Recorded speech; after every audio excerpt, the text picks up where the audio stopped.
because not having a skill before you get to Canada will be your number one failure. So I want to encourage you to utilize these skills. And if you are ready to transform or switch from your visit visa to the work permit, guys, follow these steps.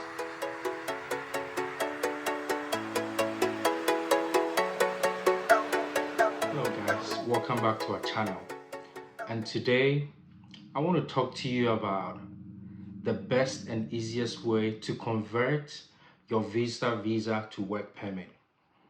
If you are new on this channel, you may have not seen our video where we talked about the struggles that so many people that come to Canada with a visa under the impression that they can easily get a work permit, they end up being stranded.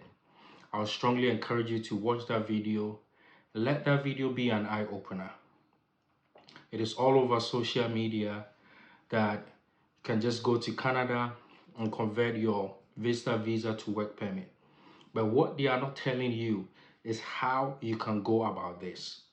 And so I want to take my time today, talk to you about how you can go about it, some of the mistakes you need to avoid, and how to get yourself prepared.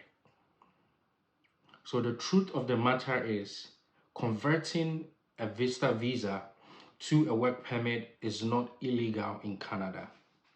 It is not as though you are going to overstay your visa and then you're going to end up transferring or switching from a visa to a work permit. No, that is not the point. Because you know that on this channel, we talk about legit means of traveling abroad. We talk to you about all the legal ways that you can migrate abroad. So the government of Canada have extended the temporary policy that they made to allow visitors within Canada who are on a visit visa to convert their visit visa to a work permit up until February 28, 2025. So guys, I want to encourage you not to rush because there is still time. Be prepared, because what they are not telling you on social media is that this process is for people that are committed. It's for people that are fully prepared, people that are strategic in their approach. Because if you don't do that, you will end up being stranded. You will end up being frustrated. You will end up making the same mistakes that so many other people have made. And so I want you to take your time, since you have about, a year and a half for this policy to run out. There is no need to rush. There is no need for you to go to Canada on the very first try, very first attempt and decide not to go back. What we would encourage you to do is to go and explore the system, explore the terrain. That is the mistake that so many people have made.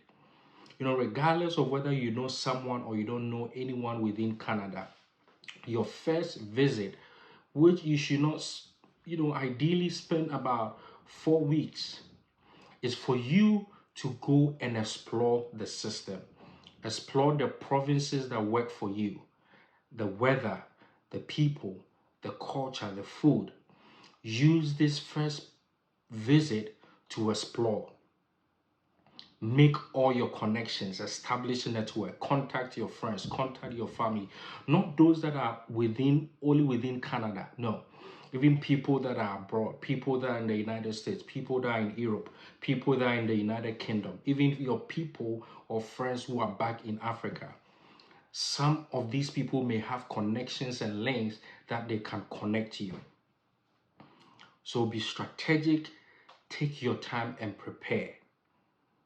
Right? Take your time and prepare.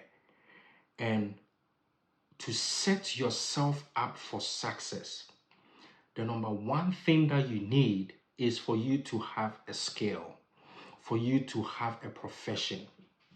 Right? So then don't just go under the assumption that, I can do everything and anything. We've interacted with so many people here on this channel, and if you ask them, what do you want to do? The response is that I can do anything and I can do everything. Between you and myself, right? Between you and myself, you and I.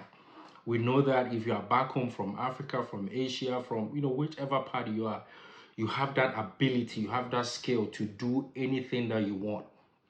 But the white man doesn't understand that type of language. So set yourself up with a skill. Go and learn a trade. You'll be asking what kind of skill do I need, right?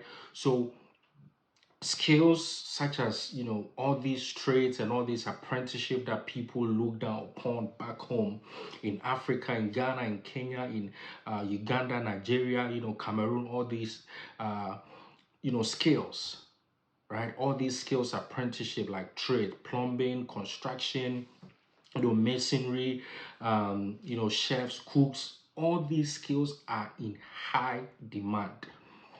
And so it is not just about you saying that, oh, maybe I know how to do carpentry. No, get yourself a certificate. Go get yourself, enroll yourself in a course, prepare yourself so that once you get into Canada, you have strategically positioned yourself with that skill. Because not having a skill before you get to Canada will be your number one failure. So get yourself a skill. And one of the most important skills that you can, even learn is driving. Yes, I said driving because it is in high demand. We've had so many, testimonies right here on this channel. We had so many people, talking about how driving is booming in Canada. Taxi, business, truck driving and all of that. So these skills, get yourself prepared for it. Another mistake that so many of us make, or so many of you guys make, is that you wait until you get to Canada before you start applying for the jobs. Not too long ago, we interacted with some people from East Africa, and we're engaging them, and they said, hey, I had a visit visa. What do I do? We gave them some websites that they can utilize. We've had videos that we've recorded, right? So if you are watching this video, get onto our channel, browse through the videos, the live streaming, the video session, and find the answers, because we've recorded videos. So if you're asking a question that we've already recorded a video on, we might not be able to come back and answer each of these questions, right? But to cut the story short, we gave them some websites, some top websites, 4 websites, right? Job Bank Canada, Workapolis, Indeed, LinkedIn, Glassdoor. They utilized it, and before you know it, they were able to get a job even before they set foot in Canada. So you don't just go with the intention that once you get to Canada, you are easily going to get a job. No, because mind you, this job is very competitive. The fact that there is a labor market shortage or whatever it is, it does not mean that the job is easy to grab, because there are some people that are already in Canada, those that are citizens, those that are on permanent residence, students. You are fighting with these people for this job. So package yourself well. Make sure that your CV, your resume is up to the Canada format. Your cover letter is specific for that job. I interact with so many people here on YouTube, on TikTok, on other social media, and I don't charge them anything. I help them build their resume. I have a video that I talked about how you can set up a winning CV, a winning resume. And I will encourage you to go and watch that, because you need to set up account in all these websites that I talked about. I'm going to put the links in the description box below right here on this video. Check them out and start applying for the job. Don't wait until you get to Canada before you decide to apply for the jobs, right? And so you have to be strategic, prepare yourself. I was talking about the skills, right? The skills. If you go to the Job Bank Canada, they have temporary a special website for temporary workers, and all these are skilled work. Have you packaged your CV to meet that standard? And if it's driving, don't just say, oh, I know how to drive. Get yourself an international driver license. International driver license that will give you access to be able to drive in Canada, because you cannot use your driver license from Ghana, from Nigeria, from Uganda or Kenya or South Africa to drive in a foreign country. No. So you need to get yourself an international driving license.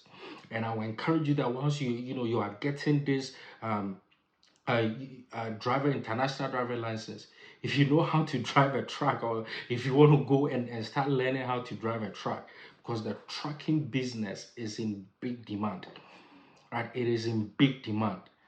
So prepare yourself. And when some people are moving, they are traveling to Canada, probably it's their first time, they just got their visit visa, right? And the visit visa is, I'll say, is one of the easiest visas that you can get. The Canada visit visa, one of the easiest visas that you can get. There are people that even applied for it, that they were going to attend a conference. The conference is over, but they were still issued a visa. Some people travel, some people, they were wondering, will I still be able to travel? Yes, you can. And if you are wondering how you can pass through the port of entry without any issues or being afraid or being frightened, I have a video that we made talking about how you can overcome this barrier, right? So it doesn't matter whether your conference has elapsed or it is upcoming, you can still take advantage of it. Your first try, as I said, get in there, whatever purpose it is that you are coming, go take advantage, survey the place, see which places that you have the connection, which place that there is an African community there, a place that you can get the support, because you don't want to find yourself in a place that you are going to be all by yourself, right? Because if you get isolated, then you are not even going to get the help that you need. So if you are coming, there is no need to come along with the hard copies of your CV and your certificate and all of those things. No, because some people have been denied entry. Some people have been deported because they give a hint that when they come, they are going to work. If you get to the port of entry, they ask you, if you get a job, will you do it? No, because legally, you cannot work on the visit visa, right?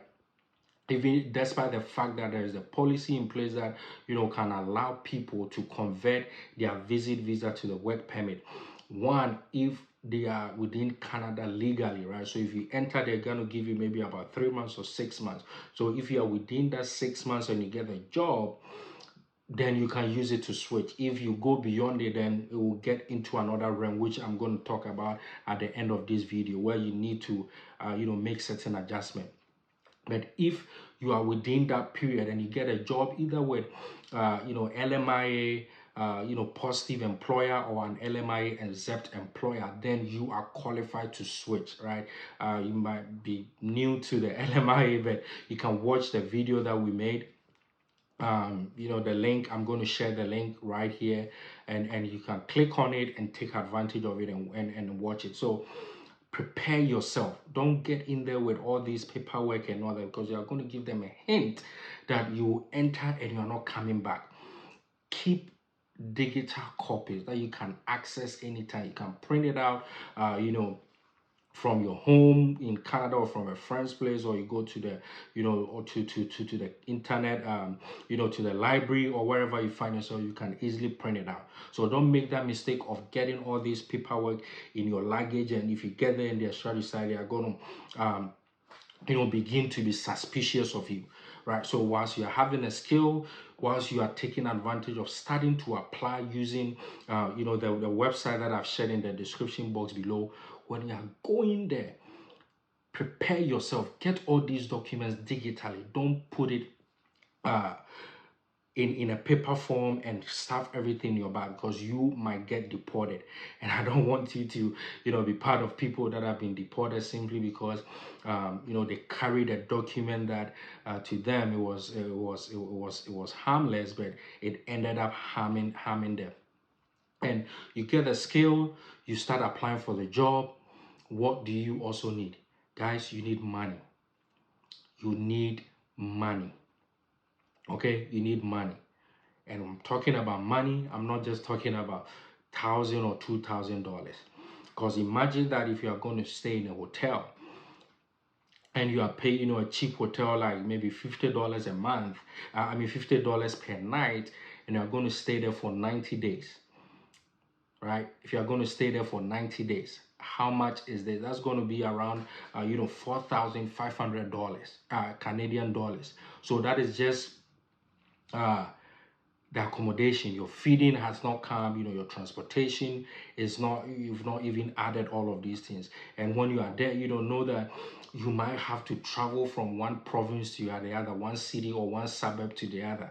Because if you go to a province and you are not finding a job, and you have a friend that calls you that, I have something for you in this place, you need money to be traveling around, and you might be in a plane for like 5 hours, 6 hours, 4 hours, or if you are going by bus. All of this is money, right? So be strategic. Like I said, you have up to February 2025. So start saving up your money. And don't also make the mistake that if you are coming for, a month or 2 months, you carry 10,000 Canadian dollars on you. No, that might also end up deporting, because they might be wondering what at all are you going to use all this money for. So, just carry like maybe 4,000, 5,000 on you on hand. Have the rest save in your account. I would even encourage you to open up a dollar account where you can have your debit card. Find banks that they are not going to charge you a whole lot of money to move money around from one place to the other. That way you can utilize your card and use that money instead of carrying all the cash on you, because you don't want to give any indication once you are at the port of entry that this person is coming in and not willing to go back, right? So be strategic, get the money. And it may get to a point where you have to involve immigration consultants, right? There are certain things that we know that we can talk about it backstage, which I cannot share on this recording. However, if you are contacting an immigration consultant, if you are engaging with an immigration lawyer, they know certain certain loops within the law that they can help you. And all of this is money, right? If you have been looking for a job and you cannot get, you want to contract like recruiters. Some of them might charge you, because I know all these international recruiting firms that recruit people from Africa, from Asia to Canada, and they are charging them anywhere between 10,000 Canadian dollars and 20,000 Canadian dollars, right? So if you don't have any money on you and you find yourself in that situation, how are you going to pay? Right? I have friends that they had to pay this sum of money. Some of them even paid half or part payment, and when they came, they work, and as soon as they get paid, they need to reimburse the balance that they are owing to all these job recruiters, right? So if you don't have that money, how are you going to go about it? And like I said, don't be deceived by the things that you are seeing on social media or what the travel agents are telling you, because they are not telling you the process, how to go about it. So there are some people that have sold their homes, they've sold their businesses back in Nigeria, in Ghana, and they've ended up coming to Canada only to realize that whatever they were told, that is not the reality. And now they are stuck because they don't have anything that they can go back to. All right. But if you have a skill, like I mentioned, if you start applying for this job, you have to position yourself in a province that is going to help you. Like a province like Newfoundland and Labrador, a province like New Brunswick, Alberta and British Columbia. These are places that are in top demand of skilled workers, right? In top demand of skilled workers. If you are coming from a francophone speaking country, Cameroon, Congo, you pitch yourself to Quebec, right? Because Quebec is predominantly French speaking, right? So Canada is a bilingual country where some of their provinces they speak both French and English. But if you go to Quebec, it's predominantly French. The Newfoundland and Labrador, they also have some French speaking places that you. So if you are from a francophone speaking country, pitch yourself to these places, right? Connect to people in these places. How do I find them? Just go to Facebook, LinkedIn, and try and see how you can network, right? Do all this homework back home, prepare yourself before you embark on this journey, because you don't want to come and find yourself stranded. Right, so all these skills that I've talked about, if you are able to, come to Canada and you give yourself like 3 months, you find, a truck driving, company that can give you a certificate within like 2 or 3 months, guys, this is an opportunity that you're going to earn thousands of Canadian dollars, right? It's one of the highest paying jobs that you can find. So if that is your field, get in there, right? Know how to package your CV. No, don't say that, oh, I can do anything. No, if you are looking for a job, like I said, the white man, it has to be on paper. Whatever you have written on the paper, that is what they are going to use to assess you, because even before you get the opportunity to interact with them, they have to review your CV. So if your CV is not up to date, nobody is going to call you.